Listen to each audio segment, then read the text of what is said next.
وتبدلت أحوالي، وهي القصة الفائزة بجائزة المبدعون العرب في مسابقة وكيف لا أحب للكاتبة ندى ثروت. أغلقت دفتري مدونة به كلمات تتلخص بها حكايتي: لولا لطف الله ما نجونا.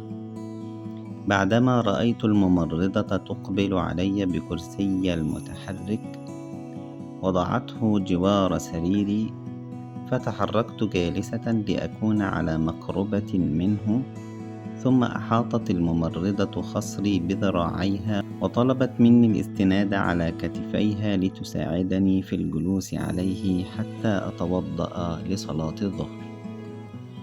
أنا تقى، نقلت إلى هنا على إثر حادثة نقلت حياتي معها، فقلب تقى الذي يكتب قصتها الآن ليس هو قلب الفتاة التي لم تكن تحب سوى نفسها.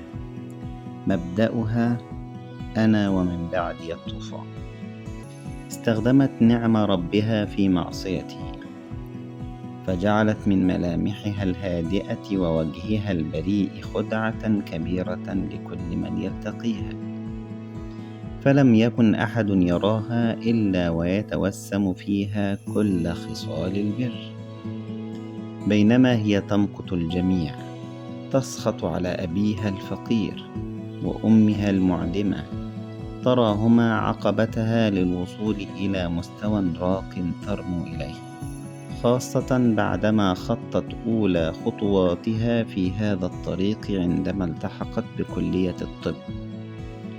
لكنها لم تكن لتحمد الله على هذا الفضل الذي يختص به من يشاء، لم تر فيه إلا أولى درجات السلم في أن تحظى بمكانة اجتماعية عالية واحترام جم ممن حولها، ونظرة مثل النظرة التي يبجلون بها الدكتور حسام جارها بالحي الذي يكبرها ب4 سنوات وأوشك على التخرج في كلية العلاج الطبيعي، فعزمت على أن تخطف منه الأضواء فلا يكون إلا هي وهي فقط.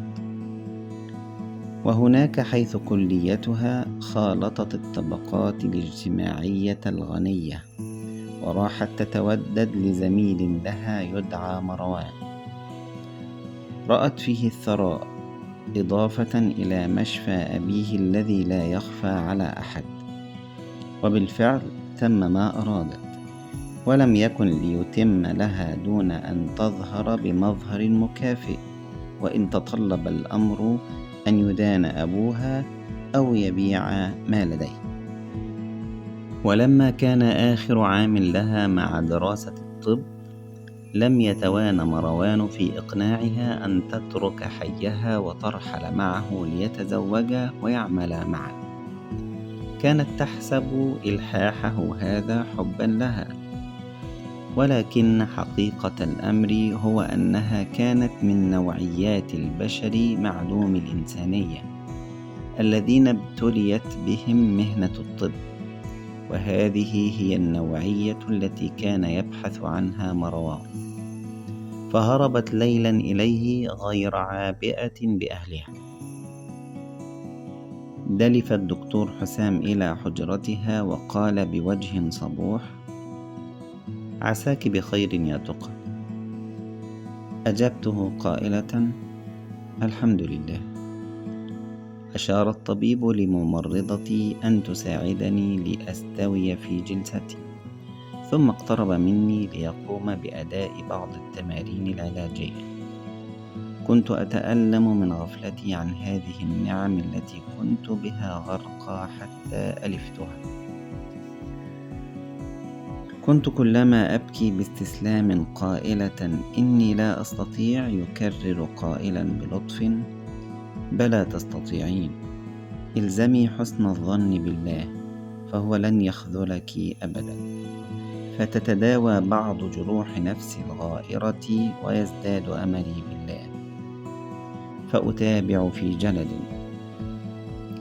قضت بضعة شهور تتدرب على عمليات مريبة لا يسمح بإجرائها في الطبيعي، ولكن ما تطوله يداها من أموال كاف لإخراسها. ومما كان يثير تساؤلات بداخلها ورود طبقتين متباعدتين على مشفاهم، فإما أن يكون المريض بالغ الثراء، وإما أن يكون معدما. كلها مشاهدات يعقلها من له قلب. كعادتها رغم الأموال التي كانت بحوزتها لم تقنع، بل سعت لتزيدها، فراحت تتفق على العمل مع مشفى آخر دون علم مروان الذي ما إن عرف حتى تبدلت معاملته معه، فقد أحكم عليها الحصار، حيث جاء بحارس يمنعها من الخروج.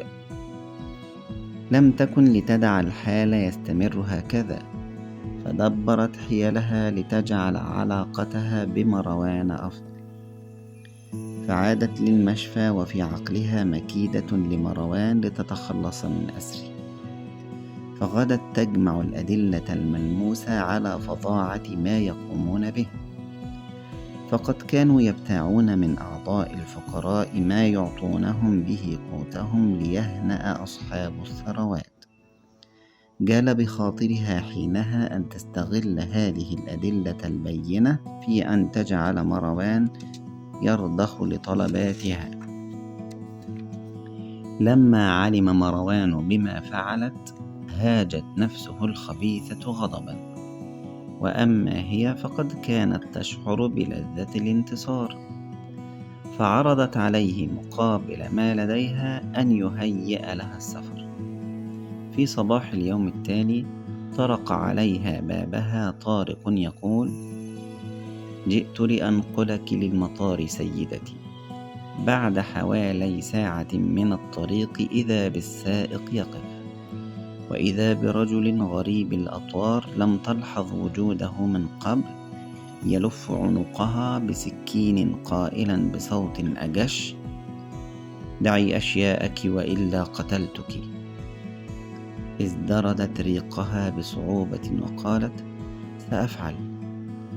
هبطت فتركوها وحيدة في المكان الموحش، فرقدت يطرق رأسها 1000 سؤال عن حتمية نهايتها. وسط هذا التضارب أصبحت لا ترى الطريق أمامها حتى أطاحت بها شاحنة. مكثت زمنا لا تعلم قدره، غائبة عمن حولها وما حولها، تسترد وعيها بنفسها. رأت في تلك المدة حياتها تمر أمامها، رأت كيف أنها جحدت نعماء الله عليها. ماذا سيكون مصيرها لو قضي أمرها الآن؟ كان يصلها صوت أبيها مرتلا القرآن، وبكاء أمها الرقيق بين الدعوات، وصوت الطبيب يهدهد قلب أبيها وأمها. أبصرت في معاملته كيف يكون الطبيب الحق إنسانا. لحظة أن استفاقت رأت وجه أبيها وأمها يبكيان فرحا، حامدين الله لطفه بابنتهما، فسالت دموعها من عينيها دون توقف، فقد كانت تود لو يمكنها الحراك لتقبل يد أبيها وأمها وأقدامهما، أو تنال جرعة أمان داخل أحضانهم. لو يمكنها السجود لله شكرا، لكن جسدها حبيس جسد أبيض صلب يعيقها. استمرت تلكم الحال 6 أشهر، فواظبت على الصلاة بعينها وقلبها. باتت تبكي ليلها بين يدي الله راجية أن يعفو الله عنها، فهو العفو الكريم. ثم بدأت رحلة أخرى مع العلاج الطبيعي ليكون طبيبها هو حسام، ذلك البر النقي التقي الذي كان حبه الصادق جليا. قضى معها في العلاج 4 أشهر حتى الآن، يضيف إليها بتفاؤله وثقته بالله معنى لاستمرار حياتها، فرأت في محنتها هذه منحا ما كانت تبصرها. جاء حسام مع تغير غير متوقع، فقد أبدل بكرسي المتحرك مشاية، وقال يوجهني: حركي نفسك وضعي أقدامك على الأرض، ثم أمسكي بالمشاية وحاولي الوقوف. فقلت بلا إرادة للمحاولة: لن أستطيع. فشخص ببصره بتصميم قائلا: أنا الطبيب وأقول إنك تستطيعين. لمست أقدامي الأرض بعد زمن طويل، ولكن ما إن هممت بالاستناد على المشاية حتى سقطت أرضا، فصرخت قائلة: لا أستطيع، هذا الشلل عاقبتي.